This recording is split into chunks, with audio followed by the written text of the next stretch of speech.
이다. 아멘. 오래전에 스티븐 잡스가 세상을 떠나면서 유언을 남긴 이야기가 있습니다. 나는 세상에서 사업을 해서 성공을 했고 세계적인 성공을 거두었고 많은 사람들이 나를 롤모델로 그렇게 성공의 모델로 삼는 그러한 자리에 올랐다.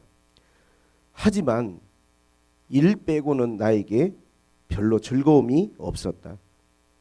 그리고 죽음 앞에서 무가치해짐을 실감했다. 생명을 연장하는 장치의 그 초록 광선을 바라보고 기계에서 들리는 윙윙거리는 소리를 들으면서 신의 숨소리가 느껴졌다. 이제야 나는 깨달았다. 삶을 유지할 만큼 적당한 부를 쌓은 후에는 부와 무관한 것을 추구해야 한다는 것을, 신이 주신 사랑의 감각을 신이 우리에게 주셨다는 것을 느꼈다. 많은 말들을 했지만 가족을 위한 사랑을 귀하게 여겨라. 배우자를 사랑하고 친구를 사랑하고 자신을 소중히 여기고 타인들을 소중히 여겨라. 그런 말을 남겼더라고요. 스티븐 잡스만 아니라 세상을 떠나는 그러한 상황에 있는 모든 사람들이 가장 후회한 것은 뭐냐면 내 곁에 있는 소중한 사람들, 나와 가까웠던 사람들과 잘 지내지 못하고 그들을 더 사랑한다고 말하지 못하고 더 많이 사랑해주고 아껴주지 못한 것, 그것이 후회스럽다라는 그러한 사람들이 후회를 남긴다고 합니다. 어떤 사람도 죽음을 앞에 두고 돈 좀 더 벌 걸, 건물 하나 더 살 걸, 높은 지위와 명예를 얻을 걸 이라고 말하는 사람은 없다고 합니다. 성경은 우리에게 그렇게 이야기하죠. 전도서 12장 1절에 지혜자 솔로몬은 그렇게 이야기합니다. 너는 청년의 때 너의 창조자를 기억하라. 곧 공고한 날이 이르기 전에 아무 낙이 없다고 그렇게 말할 해들이 가깝기 전에, 빛과 달이 별들이 어둡기 전에, 비가 온 뒤에 구름이 다시 일어나기 전에 너의 창조자를 기억하라 그랬습니다. 모든 거에 다 때가 있는 거죠. 우리가 삶에서 가장 중요한 관계 회복은 하나님과의 관계 회복이라고 생각합니다. 우리 인간은 하나님으로부터 지원받았고 또 결국 하나님의 품으로 돌아가야 되는데 이 하나님과 인간의 관계가 회복되는 것이 우리가 이 땅을 살아가면서 가장 중요한 일이라고 생각이 됩니다. 근데 그때가 늦으면 안 되는 거죠. 청년의 때라는 건 힘이 있고 또 내가 나이가 뭔가를 할 수 있는 기회가 있을 때 하나님을 기억하고 그 하나님과의 관계를 회복해야 된다는 거예요. 그러면 하나님과 우리 인간의 관계가 어떤 관계에 있느냐? 오늘 성경에 보니까 10절에 우리가 원수 되었을 때 그랬어요. 하나님과 우리 인간이 원수가 되어 있다는 거예요. 아니 하나님과 어떻게 우리 인간이 원수가 되었습니까?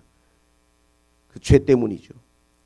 우리 인간이 선악과를 따먹는 순간 하나님과 우리 사이에는 가까워질 수 없는 죄라고 하는 정말로 큰 그러한 담벼락이 생겼어요. 근데 그것이 단지 하나님과 우리가 멀어졌다는 것보다는 원수가 되었다라고 성경은 이야기합니다. 그리고 하나님은 그런 범죄한 인간들에 대해서 진노하시는 것이죠. 어떤 분들은 그렇게 질문합니다. 아니 목사님, 인간이 선악과를 따먹은 게 그렇게 죽을 죄입니까? 아니 뭐 선악과 좀 따먹었다고 에덴 동산에서 그렇게 내쫓아야 됩니까? 그리고 그 선악과 좀 따먹었다고 그렇게 하나님과 원수가 되는 겁니까? 근데 여러분, 그것이 하나님 앞에 얼마나 큰 죄인지를 내가 이해하지 못하면 우리가 하나님과 내가 지금 어떠한 상태에 있는지를 온전히 이해할 수가 없어요. 선악과를 따먹은 게 왜 그렇게 큰 죄입니까? 우리가 만약에 어떠한 사람이 죄를 범했다 했을 때 도둑질, 강도, 심지어 살인 이런 죄가 큰 죄잖아요. 그런데 여러분, 왕의 입장에서는, 나라의 왕의 입장에서는, 주권자의 입장에서는 반역죄가 제일 큰 죄예요. 인간이 선악과를 따먹은 그 선악과의 문제는 어떤 것이냐면요, 나도 이 선악과를 먹고 하나님처럼 될 거야 라고 하는 그러한 마음에서 시작된 것이 문제예요. 인간이 선악과를 왜 먹었습니까? 먹을 게 없어서 먹은 게 아니에요. 하나님은 동산의 각종 실과를 그들이 임의대로 먹을 수 있도록 언제나 어디서나 마음껏 먹을 수 있도록 다 주셨어요. 그러나 인간이 절대 먹어서는 안 되는 금단의 열매 선악과를 따먹을 때 인간의 마음은 어떤 마음이었냐면 내가 이걸 먹으면 눈이 밝아져서 나도 하나님처럼 될 거야 라고 하는 반역의 마음이 있었던 거예요. 그 마음 누가 줬습니까? 사단 마귀가 인간에게 심어준 마음이에요. 마귀는 처음부터 마귀가 아니었어요. 하나님 천사로 지었죠. 가장 아름다운 천사를 지었어요. 루시퍼, 광명의 천사를 지었어요. 근데 그 천사가 자신의 아름다움과 자신의 그 영광을 하나님의 자리까지 높이려고 할 때 하나님은 그를 땅으로 추방하셨죠. 그리고 사단이 가지고 있는 그 하나님에 대한 반역의 마음을 인간에게도 그대로 전가시켰어요. 내가 이걸 먹고 눈이 밝아져서 하나님처럼 될 거야. 그게 죄예요, 여러분. 이 죄로 말미암아 우리는 하나님과 원수가 된 것이죠. 그런데 이 죄의 문제를 해결할 방법이 없어요. 다시금 우리가 하나님과 가까워지고 하나님께 돌아갈 길이 없어요. 그래서 오늘 주 예수께서 이 땅에 오셔서 죽으심으로 하나님께 우리가 돌아갈 수 있는 길을 열어주셨어요. 9절에 보니까 그렇게 이야기합니다. 우리가 그의 피로 말미암아 의롭다 하심을 받았으니 더욱 그로 말미암아 진노하심에서 구원을 받을 것이니 우리가 원수 되었을 때 그의 아들이 죽으심으로 말미암아 하나님과 화목하게 되었은즉 화목하게 된 자로서는 더욱 그의 살아나심으로 말미암아 구원을 받을 것이니라. 이제 하나님과의 관계가 예수님의 피로 말미암아 그의 죽으심으로 말미암아 이 죄의 문제를 다 해결했어요. 그리고 이제 우리가 하나님과 화목하게 되고 그로 말미암아 구원을 받았어요. 모든 문제가 해결됐어요. 우리가 예수 그리스도를 믿는 이유는 우리의 고향으로 하나님의 품으로 에덴 동산으로 돌아가기 위한 우리의 출발인 것입니다. 예수만이 우리의 죄의 문제를 해결할 수 있고 하나님과의 관계를 해결할 수 있습니다. 성경 그렇게 말합니다. 요한복음 3장 1절부터 5절, 사도행전 2장 38절, 마가복음 16장 16절에 보니까 그 예수를 믿고 우리가 물과 성령으로 거듭났을 때 하나님 앞에 약속의 구원이 우리의 삶 가운데 임한다라고 성경은 우리에게 말해주고 있습니다. 자, 그런데 하나님과의 관계가 깨어진 관계가 회복되는 게 단지 구원만이 아니에요. 여기 보니까 뭐라고 했습니까? 11절에 그뿐 아니라 이제 우리로 화목하게 하신 우리 주 예수 그리스도로 말미암아 하나님 안에서 또한 즐거워하느니라. 이게 중요해요. 구원을 받아서 내가 죽어서 천국에 간다. 그 이야기만 하는 게 아니고 구원받은 사람의 삶의 여정이 즐거움이에요. 기쁨이에요. 이게 하나님과의 관계 회복을 통해서 우리에게 주시는 축복이에요. 하나님과의 관계가 회복되잖아요. 우리가 구원을 받는 하나님 앞에 이 놀라운 은혜만은 아니라 우리가 또한 하나님 안에서 즐거움이 있어요. 하나님은 우리에게 말할 수 없는 참된 행복과 즐거움을 주십니다. 우리 인간이 이 땅을 살아가면서 느끼는 행복이라는 모든 감정의 근원이 하나님이에요. 하나님은 우리의 만족입니다. 송구영신 예배 때 여러분께 그런 말씀을 드렸죠.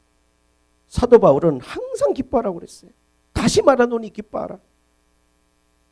사도 바울은 항상 주님 안에서 예수 믿고 난 다음에 그의 삶의 가장 큰 변화가 뭐였냐면 기쁨이에요. 왜 이렇게 기쁜지 몰라. 뭔가 마음속에서 막 샘물이 이렇게 뽕뽕뽕 올라오듯이 기쁨이 샘솟는 거예요. 제가 처음 가서 들었던 찬양이 그 찬양이에요. 내게 샘솟는 기쁨, 내게 샘솟는 기쁨. 근데 나는 그때는 왜 내가 교회를 오고 예수를 믿으면 샘솟는 기쁨이 있는지 몰랐어요, 사실. 근데 예수를 믿으면 믿을수록 주님이 나의 샘솟는 기쁨이라는 것을 느꼈어요. 예수를 믿는다는 게 얼마나 즐거운 일이고 얼마나 기쁜 일인지 말로 다 알 수 없어요. 왜 예수 믿는 게 그렇게 즐겁고 기쁘냐? 사람이 기쁨이라는 건 조건이 있어요. 어떤 조건이 있습니까? 내가 누군가로부터 사랑받을 때 기쁘잖아요. 사람들이 나를 사랑해주면 기쁘잖아요. 근데 내가 그 모든 사람들의 사랑보다 하나님이 나를 사랑하신다는 게 느껴진다고 생각해 보세요. 저는 예수 믿고 가장 마음속에 어떤 나의 자존감이랄까 자부심이랄까 이게 뭐냐면 하나님이 나를 사랑한다는 걸 내가 안 거예요.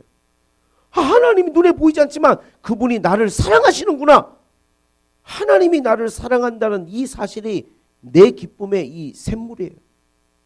사랑받는 존재예요. 하나님이 나를 귀하게 여겨주시고 하나님이 나를 사랑하신다는 것. 그리고 기쁨의 조건은 뭐냐면 내가 소중하다고 생각하는 걸 얻었을 때 기쁘잖아요. 사실 세상에서도 어떤 명예가 됐든 지위가 됐든 내가 원했던 거 간절히 바라는 걸 얻으면 기쁨이 있잖아요. 네? 몇 주 전에 밤에 늦게 전화가 왔어요. 목사님, 우리 아이가 합격했어요. 네? 기쁘잖아요. 내가 그렇게 바랬던 걸 얻었으니까. 그런데 예수를 믿고 나니까요.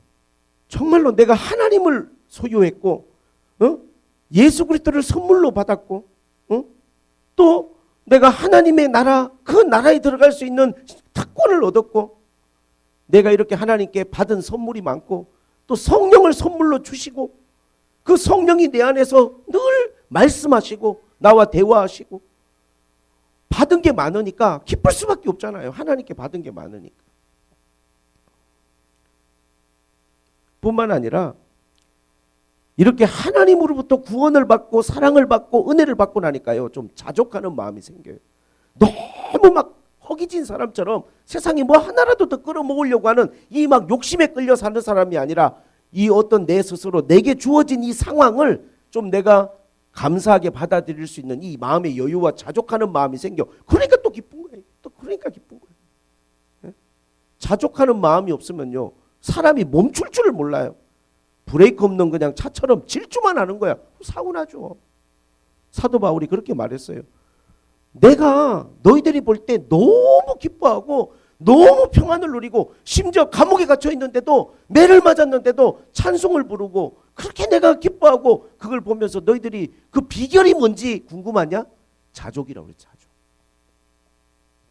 내가 어떠한 가운데 처해 있든지 그냥 거기에 만족하는 거예요. 그러니 예수 믿고 얻어지는 기쁨이 얼마나 큽니까? 그리고 예수 믿고 나니까 정말 달라진 건요. 뭔가 내가 소중하다고 생각하고 중요하다고 생각하는 걸 다른 사람과 나누는 기쁨이 커요.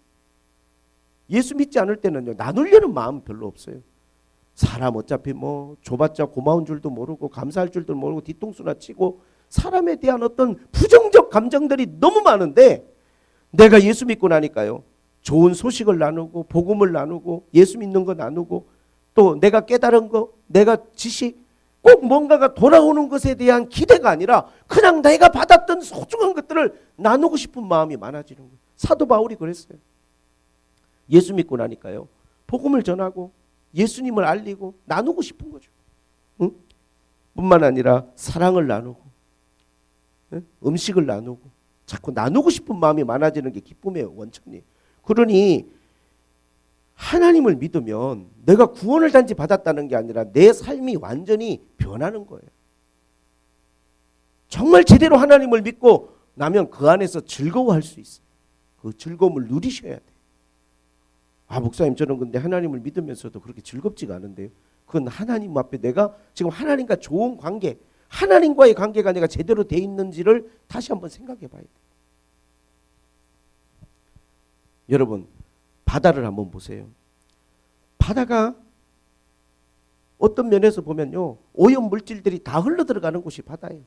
세상의 쓰레기란 쓰레기는 바다로 다 흘러들어가요. 그래서 바다가 더러워지나요? 물론 환경운동 하시는 분들은 바다 오염된다고 걱정하지만 바다 한번 가보세요. 여러분. 강원도 한번 가보시라고요. 어디 한번 가보세요. 바다는요. 그런 것에 아랑곳하지 않고 깨끗함을 유지하고 그 푸르름을 유지해요. 그건 무슨 의미냐면 그만큼 공급되고 채워지고 많다는 이야기예요. 웬만한 것으로는 그것을 더럽힐 수가 없는 거예요. 만약에 조그마한 그릇에 물 한 그릇 담아놓고 거기다가 뭐 하나만 떨어뜨려도 오염되죠. 못 쓰죠 그거는. 그렇지만 우리가 바다에 풍덩 들어갈 수 있는 건 뭐냐면 아무리 많은 쓰레기가 흘러들어가도 바다는 품을 수 있을 만큼의 용량이 되는 거예요. 우리가 예수를 믿는다는 건 그런 것 같아요. 예수를 믿고 나니까 한없이 주님 안에서 내 마음이 하나님의 은혜가 이게 커지는 거예요. 그러한 문제의 요소들이 없어지는 게 아니지만 여전히 그런 것들이 내 삶에 있을지라도 내가 그 모든 것들을 뛰어넘을 수 있는 나에게 그만큼의 하나님이 주시는 은혜가 풍성한. 그래서 2023년도를 기점으로 나는 나와 여러분들이 하나님과의 관계가 회복되고 하나님 안에서의 구원이 회복되고 좀 즐거움이 회복되고 기쁨이 회복되는 그러한 회복의 역사가 있으시기를 주님의 이름으로 축복을 드립니다. 그리고 두 번째는 사랑과의 관계 회복이에요. 하나님과의 관계만 회복되면 되지 뭐 사람은 관계가 목사님 그건 쉽지가 않은 것 같습니다라고 말할지 몰라도 성경 그렇게 이야기하지 않습니다. 마태복음 5장 23절 24절에 예수님이 산상수훈의 말씀을 주셨죠. 그러므로 예물을 제단에 드리려다가 거기서 네 형제에게 원망 들을 만한 일이 생각나거든 예물을 제단 앞에 두고 먼저 형제와 화목하고 그 후에 와서 예물을 드리라. 이 말은 뭐냐면 예수님의 말씀은 예배가 중요한 게 아니고 좋은 관계를 갖는 게 중요하다는 거예요. 예배가 중요하지 않다는 게 아니에요. 그런 관계가 다 깨어져 있는데 와서 예배만 드리면 우리가 은혜를 받는다 못 받는다? 못 받는다는 이야기. 하나님 은혜를 주신다 못 주신다? 못 주신다는 이야기. 관계가 깨어져 있는데 어떻게 은혜를 받습니까? 사랑과의 관계가 우리의 삶에 굉장히 중요한 것은 하나님과의 관계에 영향을 미쳐요. 하나님과의 관계는 난 너무 좋아. 근데 사랑과의 관계는 너무 안 좋아. 이거 불가능한 거예요. 그건 말이 안 돼요. 성경은 뭐라고 말하냐면 어떻게 샘이 한 물에서 단물과 쓴물을 같이 낼 수 있겠냐는 거예요. 하나님과의 관계는 너무 좋은데 인간과의 관계는 너무 안 좋다. 이게 불가능한 거예요. 그러므로 우리가 하나님과의 관계가 회복되면 반드시 그것이 어디로 흘러가야 되냐면 사랑과의 관계 회복으로 흘러가야 완성이 되는 거예요. 그게 완성이에요. 하나님은 우리와의 관계를 회복하실 뿐만 아니라 우리에게 뭐라고 말씀하셨냐면 화목해 하는 직분을 맡기셨대요. 이제는 우리가 그렇게 화목해 하고 화평케 하는 사람이 돼야 돼요. 세상은 인간의 갈등의 문제를 어떻게 해결하나 제가 많은 세상의 어떤 조언들을 봤더니 결론이 그거예요. 불가능하기 때문에 너무 관계 회복을 위해서 애쓰지 말고 나를 싫어하거나 관계가 안 좋은 사람들은 모른 척하거나 멀리 하라는 거예요. 그게 내 정신건강에 좋다고. 그리고 요즘에 영화나 이런 거 보면 제일 이렇게 통쾌한 게 뭐냐 복수하라는 거예요. 너 아프게 하는 사람 복수해버려. 너 힘들게 했던 사람들한테 복수해. 그런 게 세상이 말하는 것들이에요. 그러나 성경은 뭐라고 말합니까? 성경은 좋은 관계를 유지하라는 거예요. 히브리서 12장 14절에 모든 사람으로 더불어 화평함과 거룩함을 쫓아라는 거예요. 이것이 없이는 아무도 주님을 보지 못한다고. 우리가 계속 노력해야 되는 건 좋은 관계예요. 처음에 제가 이야기 드렸잖아요. 사람이 죽을 때 가장 후회하는 게 뭐냐면 내 주변 사람들과 더 좋은 관계를 유지하지 못하고 더 많이 사랑을 나누지 못한 게 제일 후회스럽다고. 그게 맞는 말이에요.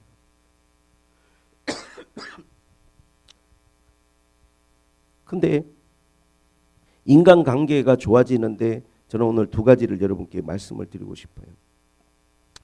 말하지 않아도 들리는 소리라는 요 책이 있는데 유정옥 님이라고 자매님이 쓰신 건데 오래전에 제가 이 책을 이제 선물 받고 읽고 최근에 또 이 책을 한번 다시 읽을 기회가 있었는데 아주 그 인상적인 그 내용 중에 내용이 나와요.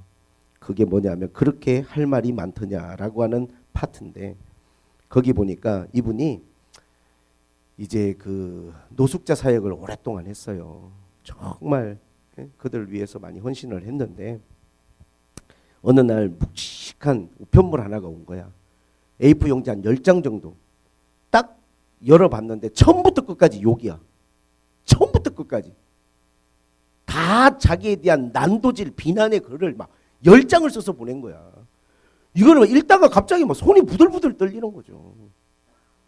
그 내용의 핵심은 그거예요. 노숙자 빙자여 네 배를 불리는 나쁜 도둑이다 너는. 뭐 그런 내용이 주를 이루는데 이거를 10장이나 막 조목조목 막 얼마나 비난. 이거를 보고 막 자기가 이렇게 표현을 했어요.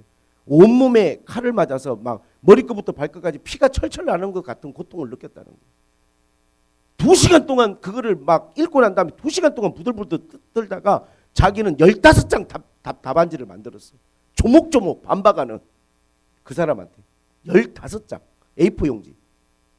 그래서 우체국에 가가지고 접었더니 편지 봉투에 들어가지도 않아. 그래서 종이봉투 큰 거 소리봉투를 사가지고 집어넣어서 풀을 딱 붙이고 그걸 붙이려고 하는데 갑자기 성령의 음성이 딱 들려왔대. 넌 그렇게 할 말이 많더냐? 너 그렇게 하고 싶은 말이 많냐? 나는 얼마나 많았겠냐?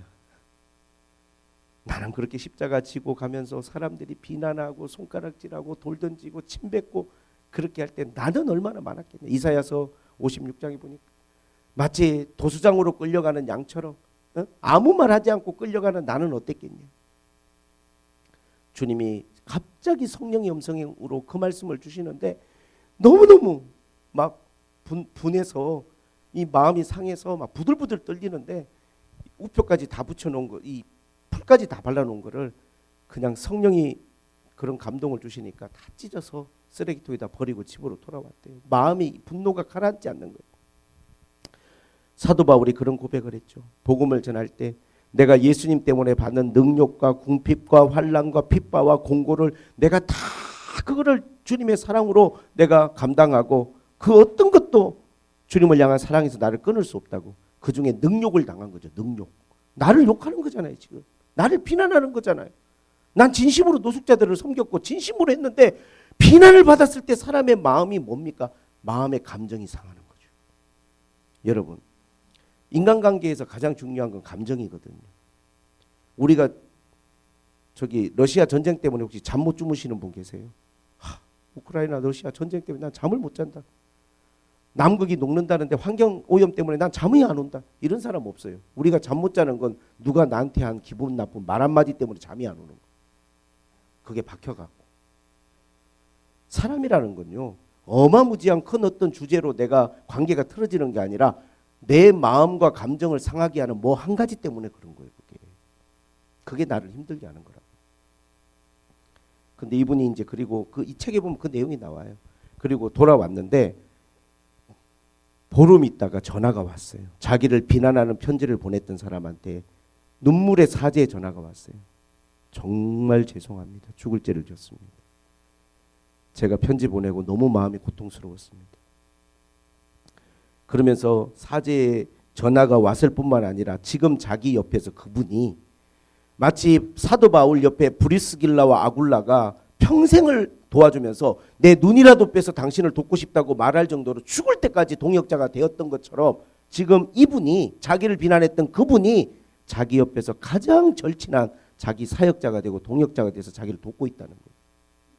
만약에 그때 그 15장의 편지를 자기가 보냈으면 평생 이 사람하고는 비난을 주고받는 원수가 됐고 아마 이 사람은 지금도 자기를 욕하고 다닐 거라는 거죠.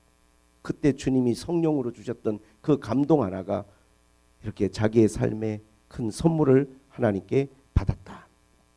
그런 내용이 여기 나와요. 세상은요 복수하라고 말해요. 세상은요 가만두지 말라고 말해요. 네가 만만치 않다는 걸 보여주라고 말해요. 그러나 성경은 그렇게 말하지 않습니다. 그건 관계가 회복되는 게 아니에요. 성경은 때로는 우리가 어떠한 내 마음에 상하는 감정을 하나님 앞에 가서 기도하라고 이야기합니다. 하나님 앞에 기도하라. 하나님 앞에. 신기한 것은 뭐냐면요. 예수 그리스도는 하나님과의 관계를 회복시킬 뿐만 아니라 사람과의 관계를 회복시킬 수 있는 엄청난 그분에게 능력이 있어서 그분이 만약에 나의 기도를 들으시고 뭔가 역사를 하시면요. 내 마음의 상한 감정, 그 감정이 치료가 돼요. 제가 그래서 상한 감정의 치유라는 그 책이 있거든요. 그 책을 사가지고 그 책을 한번 봤어요. 상한 감정의 치유가 어떻게 되나. 가장 중요한 핵심은 그거예요. 무시하라가 아니고 무관심하라가 아니에요. 세상이 말하는 조언처럼 주님께 기도하라는 거예요. 하나님의 선하심을 내가 하나님의 큰 사랑을 경험하는 거예요. 자 보세요. 상한 감정의 치유라는 책에서 제시하는 방법은 그렇습니다. 상한 감정이 있어요. 내 마음이 상했어. 근데 내 마음이 너무 기쁘고 즐거워. A가 있고 B가 있어요. 근데 A가 B가 되려면 이 상한 감정이 아픈 마음이 즐거움이 되고 기쁨이 되려면 이게 뭔지를 알아야 될 거 아니에요. 이걸 모르는데 B가 뭔지를 모르는데 A가 B가 될 수가 없잖아요. 내가 만약에 마음이 상해 있다 그러면 먼저 하나님을 통한 내 마음의 기쁨과 즐거움을 내가 맛봤을 때 그때 지금 이 감정이 그 감정으로 넘어갈 수 있다는 거예요. 하나님 앞에서. 그렇습니다. 우리가 어떠한 일이든지 답을 하나님이 가지고 계세요. 그분이 정답이세요. 마음이 상하십니까? 진심으로 기도해 보세요. 잠 못 자고 괴로워하고 여러분들의 어떠한 인간적인 어떤 방법으로 이 문제가 해결되는 게 아니고 오히려 그것이 더 큰 문제를 가지고 올 수 있어요. 어떤 유명한 목사님이 어릴 때 큰 집으로 입양이 되셨더라고요. 큰 집에 자손이 없어가지고 자기를 그 집으로 입양을 보냈는데 자기를 그렇게 키워주신 그 어머니가 큰 어머니인데 자기를 키워주신 어머니가 자기 어머니죠. 나중에 이제 그런 고백을 하시는데 너 키우고 살아가면서 난 이혼하려고 했었다 너희 아버지하고. 그래서 너무 가슴이 철렁 내려앉더라는 거예요. 혹시 나 때문에 내가 입양을 그 집으로 가가지고 나 때문에 두 분이 뭔가 안 좋으시고 싸웠나? 뭔가 이렇게 심각한 이야기를 하실까 하고 되게 왜요? 뭐 때문에요? 라고 조심스럽게 물어봤더니 어머니가 그렇게 이야기를 하셨대요. 내가 이혼하려고 했던 진짜 이유는 너희 아버지가 제때 나와서 밥을 먹은 적이 없다. 항상 밥 차려놓고 국 차려놓으면 나오라고 해도 안 나오고 식는다고 해도 안 나오고 그게 한두 번도 아니고 매번 그래서 내가 너무 성격이 안 맞아서 이혼할까를 많이 고민했었다. 여러분, 사람이 그런 존재예요. 사람은 엄청나게 중요한 진리를 가지고 또는 어떤 세상의 어떤 큰 주제를 가지고 그러는 게 아니고 우리의 감정, 우리의 마음이 상할 때 그렇게까지 우리가 심각해지는 거예요. 가장 중요한 것이 결혼의 63%가 성격이라고 했잖아요. 성격이란 게 뭡니까? 가장 중요한 건 여러분 그건 언어예요. 언어. 그래서 모든 전문가들은 그렇게 이야기합니다. 배우자가 가장 힘든 게 뭡니까? 물어보면 기분 나쁜 말을 기분 나쁘게 말하는 거예요. 말의 내용, 그 안에 있는 그 컨텐츠가 중요한 게 아니고 뭘 말하든지 간에 기분이 나쁘게 말하면 그 사람하고는 말하기가 싫고 말해봤자 싸움밖에 안 되는 거죠. 그래서 우리의 감정이라는 건 거기에 너무 크게 휘둘리고 좌우되는 우리 연약한 존재, 그걸 우리가 하나님 앞에서 인정하고 늘 겸손하게 하나님 앞에 우리 자신들이 나아가야 돼요. 거기에 이 목사도 자유롭지 않아요. 기분 좋은 말 한마디 때문에 하루 종일 제가 웃음 지을 수도 있지만 마음 상하는 말 한마디 때문에 밤에 잠 못 자고 내가 그 말을 곱씹으면서 고민할 수도 있는 연약한 존재잖아요. 우리가. 그러기에 항상 우리는 좋은 관계를 위해서 우리가 주님 앞에 나아가야 되고 그리고 내가 하는 말이 다른 사람의 마음을 상하게 하는 말이 될 수 있을까에 대해서 진지하게 생각하셔야 됩니다. 가장 경계해야 될 것 중에 하나는 이 말은 꼭 해야겠어라고 하는 말을 조심하세요. 안 하는 게 좋을 수 있어요. 예전에 누가 그런 말을 하지 않았습니까? 하지 말아야 될 3가지 중에 하나가 이 말 할까 말까 하는 건 안 하는 게 좋다고. 저 물건 살까 말까 안 사는 게 좋다고. 좀 더 먹을까 말까 안 먹는 게 좋다고. 그렇게 망설인다는 자체가 그게 해서 유익하지 않다는 이야기예요. 항상 우리가 사람과의 관계에 있어서 중요한 것은 마음을 상하지 않게 하나님 앞에 기도하셔야 돼요. 기도.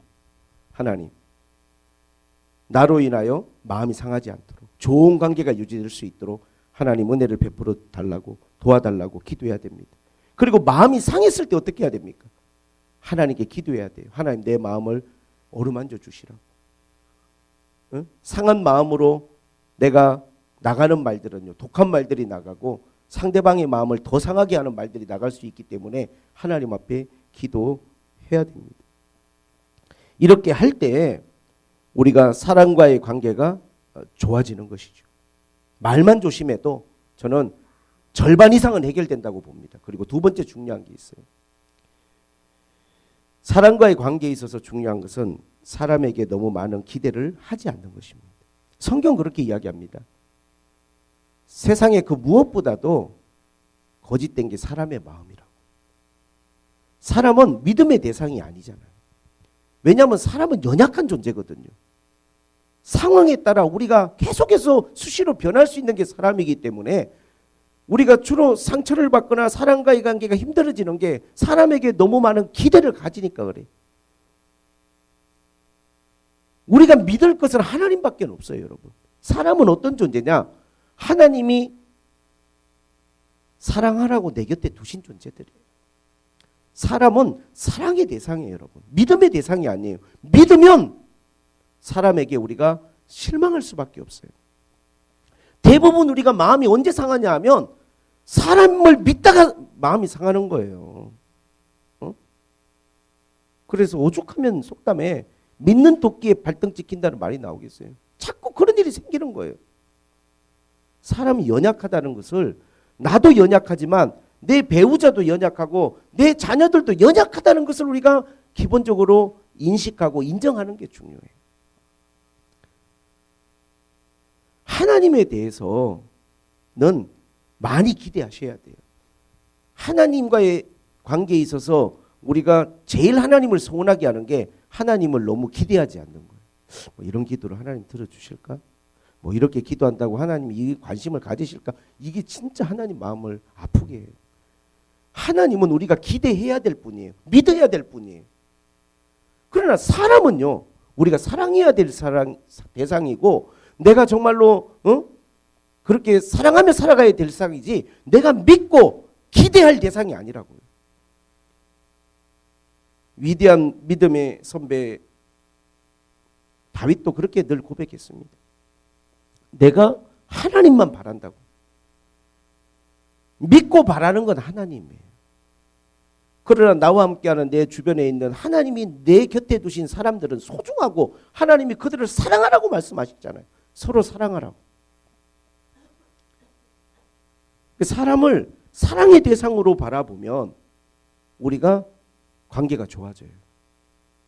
근데 사람에 대해서 자꾸 믿음의 대상으로 바라보고 당신이 어떻게 나한테 그럴 수 있어? 당신이 어떻게 나한테 그렇게 할 수가 있어? 내 당신을 믿었는데 어떻게 그렇게 말해? 어떻게 그렇게 행동해? 어떻게 그렇게 생각해? 내 기대와 내 믿음을 저버렸다고 생각하면 계속 사람한테 상처받고 점점 사랑을 사랑할 수 없는 사람과 멀어지는 그런 존재가 우리가 될 수밖에 없는 것입니다. 그래서 우리가 성숙해진다는 건 좀 그렇게 생각해요. 정말 사람이 성숙해지면 사람을 사랑하지만 사람에 대해서 그렇게 많이 기대하지 않습니다. 소중하잖아요. 소중하잖아요. 함께 걸을 수 있다는 것, 옆에 있다는 것만으로도 소중하고 감사한 거잖아요. 너무 많이 기대만 하지 않고 너무 많이 바라지만 않는다면 너무너무 감사한 거예요. 오래전에도 설교하면서 그런 이야기 몇 번 드렸지만 혼자 밤길을 걸어가거나 또 혼자 산에 가서 기도한다고 올라갈 때 옆에 누군가 한 사람만 있어도 의지가 되고 무섭지 않잖아요. 함께 있는 사람이 하나만 있어도. 근데 혼자라고 하는 게 외롭기도 하지만 두렵기도 하고 여러 가지 내 마음속에 걱정의 마음을 많이 주잖아요. 인간이 연약하니까, 완전하지 않으니까. 우리가 살아가면서 내 옆에 있는 하나님이 주신 교회 안에서나 가정 안에서의 사람들은 하나님이 함께 길을 걸어가라고 내 곁에 두신 소중한 사람들이에요. 사랑하며 살아가고 아끼며 살아가고 귀하게 여기며 살아가고 그런 좋은 관계를 유지할 때 여러분의 삶이 하나님 앞에서 정말 구원의 삶이고 또 축복의 삶인 줄로 저는 믿습니다. 할렐루야. 오늘 2023년에 정말 모든 관계들이 좋아지는 올해 해가 되기를 주님의 이름으로 축복합니다. 어떤 사람도 아 목사님 저는 관계 같은 거 신경 안 쓰고 그냥 묵묵히 저의 길을 걸어가면 이런 사람 없어요. 하나님 인간을 그렇게 만들지 않았어요. 그러면 결국은 나중에 어떤 말을 하냐? 후회된다. 이 말 하게 돼 있어요. 그게 답이에요. 그냥. 좋은 관계로 우리가 이 땅을 살아갔을 때 인생을 뒤돌아보면서 감사함으로 내 인생을 뒤돌아볼 수 있는 거예요.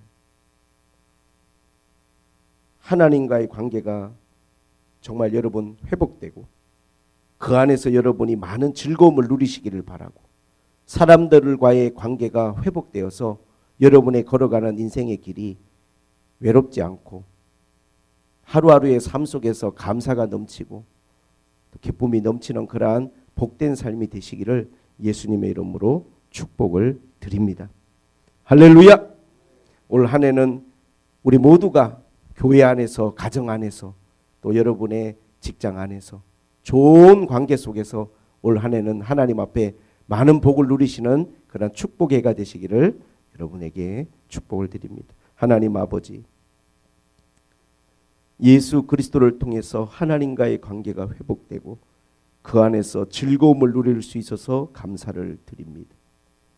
예수 그리스도를 통해서 사람과의 관계가 회복되고 내가 해야 될 말과 내가 가져야 될 생각들을 하나님이 가르쳐 주시니 감사를 드립니다.